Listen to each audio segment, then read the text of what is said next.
তো বন্ধুরা, welcome back to my channel Ankita's diaries. চলে এসেছি আবার একটা ভিডিও নিয়ে। তো আগের দিন মামার বিয়েতে কি কি মেনু ছিল সেটা শেয়ার করেছিলাম। আজ বউ ভাতে কি কি মেনু ছিল সেগুলো শেয়ার করছি। প্রথমেই ছিল পানির পাসিন্দা স্যালাড আর সস, তারপরেই দিয়ে যায় রুমালি রুটি আর ডাল মাখানি। আর রুমালি রুটিটা আমি অনেক দিন পরে খেলাম, খেতে বেশ ভালোই লাগছিল। তারপরেই ছিল আজকের শো স্টপার বিরিয়ানি আর ঝাল ঝাল চিকেন কষা।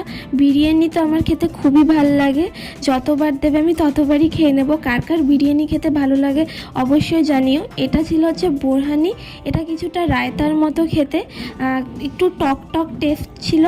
আর তারপরে চলে আসে চাটনি, পাঁপড় ছিল, রসগোল্লা কিন্তু আমি সেটা আর নিইনি। আর একটা নতুন রকমের মিষ্টি ছিল, এটাকে বলে মালাই চপ, খেতে বেশ দুর্দান্ত ছিল। তারপরে ছিল হাজমোলা আর ছিল আইসক্রিম। তো আজকের ভিডিওটা এইটুকুই, আবার দেখাবে নতুন কোনো ভিডিওর সাথে। ততক্ষণের জন্য